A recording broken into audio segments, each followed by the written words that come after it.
Peter Dalpenna here with USA batter Sushant Modani and fast bowler Ali Khan on a historic day for USA. Two of you score a century and take a 5-wicket haul respectively in USA's 114-run win over Oman. It breaks a 7-match losing streak for USA in 50-over cricket going back to 2016-2017.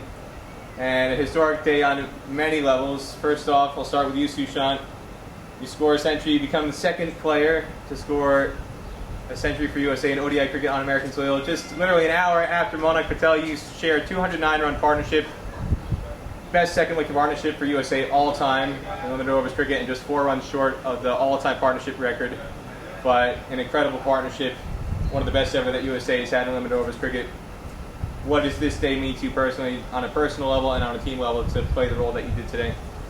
Obviously, a special day for the team, beating a good side like Oman. And yeah, as you said, like a top knock from Monank, so that was inspiring from me from the other end. So I didn't had to look too far for any inspiration. I think that helped me to stick to my whatever plans I had. And yeah, it turned out well. Good win, we'll take that. Ollie, I'll ask you, as somebody who was watching from the sidelines, but you could feel the heat out here in Texas. It's a very hot day, much hotter than it was during the first 6 matches that were played with Scotland and the UAE. What impressed you the most about the way that Monank and Sushant operated in the conditions? You know, first of all the credit goes to the batters, you know, the way they started the innings, and I think they set up the platform for us, and they set the tone for the whole team coming in to bat or, you know, bowl later on. So watching from outside in that heat, I think today was the hottest day that we have played so far in this second series now we are into. So today was the hottest, and it's not easy, but the way Monank and Sushant played, I mean, a lot of credit goes to them, and it was just beautiful to watch. And we were talking about the highest wicket partnership. We couldn't get the stats, but I wish they had the highest wicket partnership ever in international cricket. But we'll still take what we had today, and you know, it's just amazing to watch both 2 centurions from our team. Couldn't get better than that, and it was just a good day for us as a team. Sushant, you said Monank inspired you. What specifically?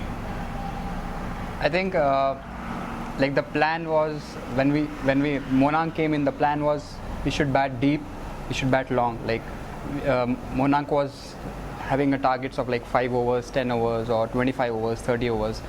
So that plan, we were going to that plan, and then when he was getting those runs, it was like easy for me to, you know, just consolidate and give him most of the strikes so that he was in a good flow.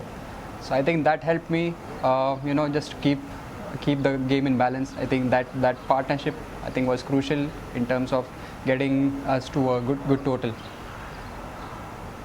You guys come out in the field, and it was hard getting wickets out there. Ali, you went wicketless in your first spell, and then Yasir Mohammed, making his ODI debut today, played a really key role. I really was going to get lost in the shuffle of a lot of the other personal milestones that you and Sushant Modani made. But his 2 wickets, they had a century partnership in progress. Shahid Khan and Ayan Khan both had centuries. He gets both of them out, and it really opened the door for you to go wild at the opposite end.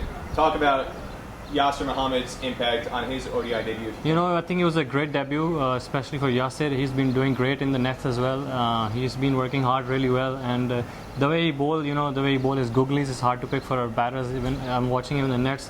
What I like the most about him is his energy. You know, he's always hyper and he's always energetic, and that brings a very positive environment within the team. And to have a guy like that on the field, it's always a plus. And I wish him all the best. I hope he play for long for USA, and we need a leggy. It's been a long time since we were looking for a good leggy, and I think he has a great potential to be a great cricketer for USA in the long run. And yeah, I think that partnership breaker was the key. That's where the game changed, because those 2 batters were set 100+ partnerships. Whatever the score was, they were going great. They were just batting with ease. But I think the way Yasir came in and, you know, got them out of their comfort zone, and the way he made them hit over you know, mid-on, that was very brave of him. Have a guy up there and first game on debut and bowling brave. I think he has a big heart, and the wicket he got, he set a platform for me to come in and just go through them. Even though we're in the shade now, we're undercover. The sweat is still dripping off you after play ends. 5-wicket haul. 5 wickets for 4 runs in that final 4.3 over burst that you had. in those conditions, in a second spell, after spending basically 3 hours in the field already, what was it like for you out there to be able to make those breakthroughs in that conditions? Well, it wasn't easy for sure, especially I feel for all the bowlers, even on all other team as well, because I think it's not fair for the bowlers, the kind of wickets we have here. It's just very batting friendly, and it's a very hard work for bowlers, especially not in terms of bowling skill, but in terms of the toll it takes on a body. Yeah, because if you're not running in and banging in hard on this wicket, you're not going to get anything out of it, and you're just going to get smashed. So I think the key was the plan was, we work with coaches, Darlow and the coach Jack and captain. What we talk about in the meeting is to come and bowl in the right areas. Don't worry about the wickets. Wickets will come. So that was the initial plan with the new ball. Try to get some swing early on. If you get breakthrough, fine. If don't, just keep it tight. Plan was to not leak any runs and don't get pressured back onto us. I think we had a great start in the first 10 overs. Couldn't get the wicket, but that's fine. That's how the game goes. But in the end, what helps me with my action is what my strength is to reverse the ball back into the batters. So I think the condition of the pitch helped the ball to get old, and that's when it came in handy for me to come and bowl those reverse swing balls, fuller length balls, which was harder for them to pick. So that helped me in the end, and I'm very happy with the performance. I'll just add on to that. Like we speak about batters, but I think lot of credit goes to the bowlers as well, because on this kind of surface, getting a fifer for a fast bowler, I've seen Ali run in for every ball. It's like too much effort for a fast bowler to come in and having that energy for 10 overs, getting a fifer, even Yasir. So I think the credit should also go to the bowlers. Like they're putting in a lot of hard work, even on this like a hot day or stuff. So yeah. What was it like from your perspective, watching him, the way he operated to get those 5 wickets, 4 bowled, and then the slower ball to get the last player out, caught at mid-wicket by Cameron Stevenson?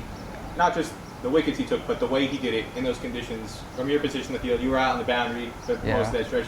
What stood out to you about? So I think when he bowled with the new ball, I felt for him, like he was getting those inside edges, outside edges, getting beaten, but he wasn't getting that wicket. But you feel for the bowler when he's coming in, running in, but still is not getting that wicket. But in the second spell, I think he got the reward for what he did in the first spell. He deserved that 5 wicket all, and we all wanted him to get the fifer. And like we were so happy as a team, because we know how hard he's worked in to get those 4 wickets, and then the 5th wicket, like everyone celebrated. So I think it's the team takes it very positively, like whenever such a milestone happens. Like it's rare. One last question about the heat and the conditions. We saw Monank Patel get a little bit physically ill towards the end of the match there. He wasn't able to finish the match on the field. He spent a significant amount of time batting with you, and then he's keeping wicket after that for the majority of the play. It's brutal out here, and for people who are at home don't understand it, it's very, very physically taxing. Not just the temperature, but the heat index. Temperature was around 95, 96 today Fahrenheit, but with the humidity and the heat index, it's well over 100 degrees. How are you guys expecting to manage now, beyond the 2 days off, the fact that you have the back-to-back on Saturday and Sunday, which are expected to be the 2 hottest days of this entire tri-series? It's going to be over 100 degrees Fahrenheit, could get up to 120 in the heat index. How are you guys preparing to tackle that challenge over the weekend? I think for batters, I think two off days should be good to have just that rest and some practice session, or maybe get in some electrolytes, some hydration.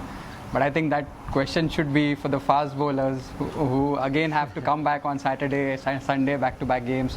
So I think that question, I think Ali can answer I think that. it's just we have played already 5 games now, so we are kind of used to this now, and most of the games we have bowled second, so that's why we have felt more heat as well, because early on in the morning the weather is pleasant, there's clouds, so it's easier a little bit, not easier, but conditions are a little bit better for the bowlers. But yeah, these are 2 hot days coming up, but that's Texas heat, and you just have to go back, recover, rest, get massage, get ice baths, recovery, and just rest and see what happens next time you come out. Yeah, it's going to be hard, but it's not going to be hard just for me or him. It's going to be hard for both teams. So whoever takes it well on the field, what we have is the advantage of having 5 games behind our back. So whoever takes it well on that day, it's going to benefit them. Anything else either of you wants to say about today's victory? I think we'll just want to continue this whatever process we have been doing We have 3 more games in this, so we'll take one game at a time. But we'll look to, do the sort of same kind of routine or process we have followed, and just to get some good wins in the next few games. I think we have been playing some really good cricket over the last few games, and I think the result from the first series should have been better than what we had. We are a much better team than that. We are working very hard, especially with the win against such a quality side like Oman, which we haven't beaten them in over a few years now. And this will boost our confidence, and it will give us good momentum going into our next game. And we are hoping to get through this series with the sweep, and that's our target. So we'll try our best. Whatever the result comes, it comes. But we're gonna give our 100%. Sushant Modani and Ali Khan, congratulations again on a historic USA victory. Thank you. you. Thank you, Peter.